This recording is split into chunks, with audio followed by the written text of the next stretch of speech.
This is the beginning of my Harry Potter blogs for Facebook. I'll be reading them chapter by chapter for people who don't like to read. Starting with Harry Potter and the Sorcerer's Stone. Chapter 1. The Boy Who Lived. Mr. and Mrs. Dursley of number 4, Private Drive, were proud to say that they were perfectly normal, thank you very much. They were the last people you'd expect to be involved in anything strange or mysterious, because they just didn't hold with such nonsense.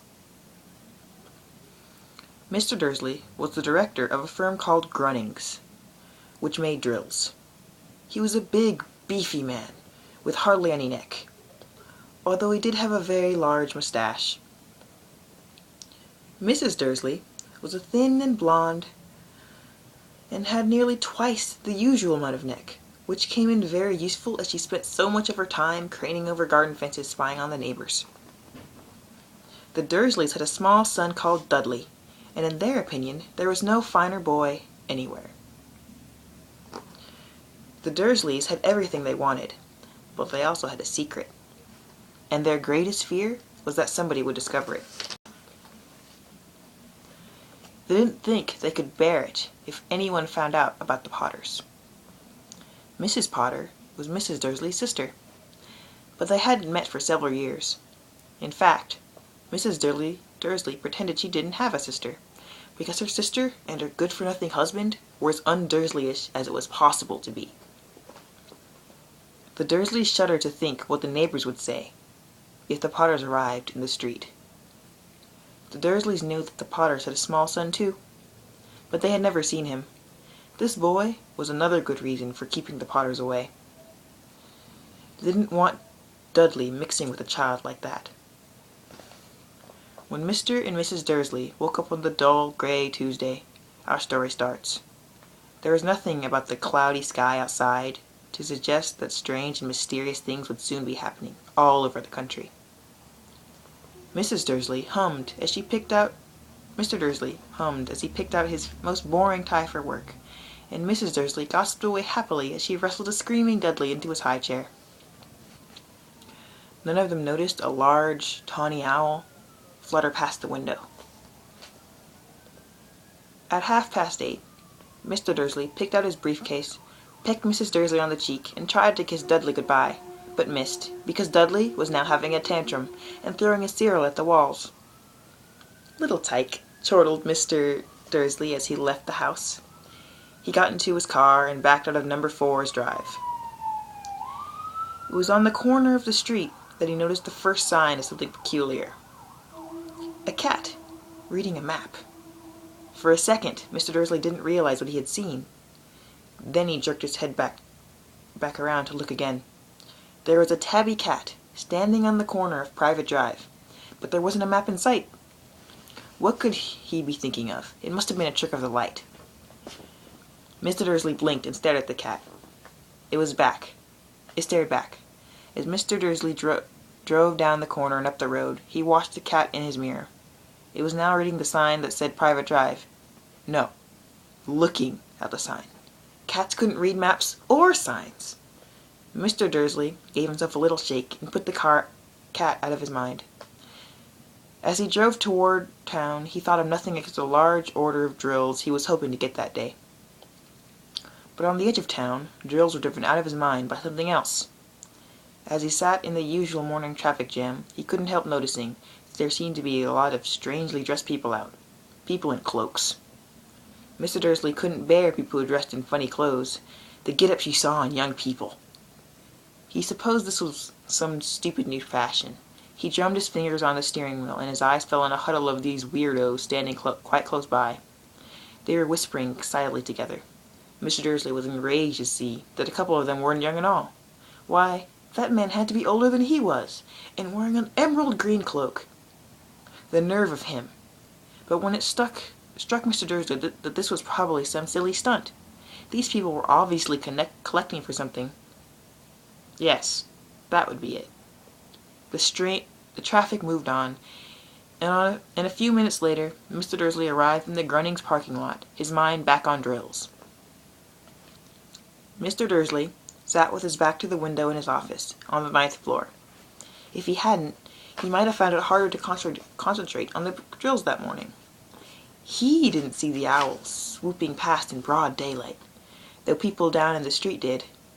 They pointed and gazed open-mouthed as owl after owl sped overhead.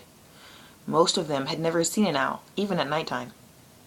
Mr. Dursley, however, had a perfectly normal, owl-free morning. He yelled at 5 different people. He made several important telephone calls and shouted a bit more.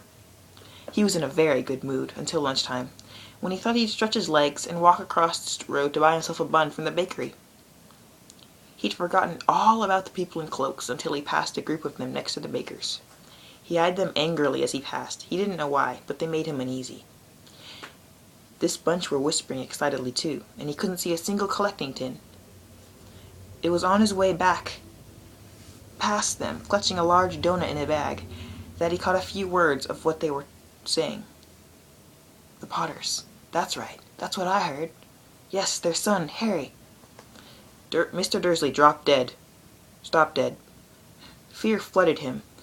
He looked back at the whisperers as if he wanted to say something to them, but thought better of it.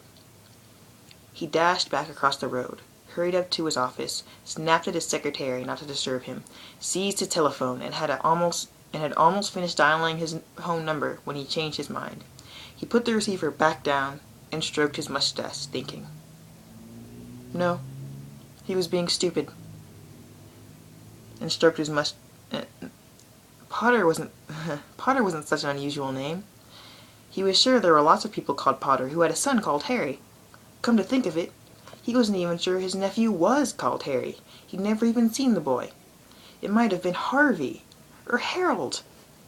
There was no point in worrying Mrs. Dursley. She always got so upset at any mention of her sister. He didn't blame her. If he'd had a sister like that. But all the same, those people in cloaks. He found it a lot harder to concentrate on drills that afternoon. And when he left the building at 5 o'clock, he was still so worried that he walked straight into someone just outside the door. Sorry, he grunted, as the tiny old man stumbled and almost fell. It was a few seconds before Mr. Dursley realized that the man was wearing a violet cloak. He didn't seem at all upset at being almost knocked to the ground. On the contrary, his face split into a wide smile, and he said in a squeaky voice that made passers-by stare, "Don't be sorry, my dear sir, for nothing could have sent me today. Rejoice, for you know who has gone at last. Even muggles like yourself should be celebrating this happy, happy day." And the old man hugged Mr. Dursley around the middle and walked off. Mr. Dursley stood rooted to the spot. He had been hugged by a complete stranger. He also thought he had been called a muggle, whatever that was. He was rattled. He hurried to his car and set off for home, hoping he was imagining things, which he had never hoped before because he didn't approve of imagination. As he pulled into the driveway of number 4, the first thing he saw, and it didn't improve his mood, was the tabby cat he'd spotted that morning. It was sitting on his garden wall. He was sure it was the same one. It had the same markings around its eyes. "Shoo!" Mr. Dursley said loudly. The cat didn't move. It just gave him a stern look. Was this normal cat behavior? Mr. Dursley wondered. Trying to pull himself together, he let himself into the house. He was still determined not to mention anything to his wife. Mrs. Dursley had had a normal, nice day. She told him over dinner all about Mrs. Next Door's problems with her daughter and how Dudley learned a new word, won't. Mr. Dursley tried to act normally. When Dudley had been put to bed, he went into the living room in time to catch the last report on the evening news. And finally, bird watchers everywhere have reported that the nation's owls have been behaving very unusually today. Although owls normally hunt at night and are hardly ever seen in daylight, there have been hundreds of sightings of these birds flying in every direction since sunrise. Experts are unable to explain why the owls have suddenly changed their sleeping pattern. The newscaster allowed himself a grin. Most mysterious. And now, over to Jim.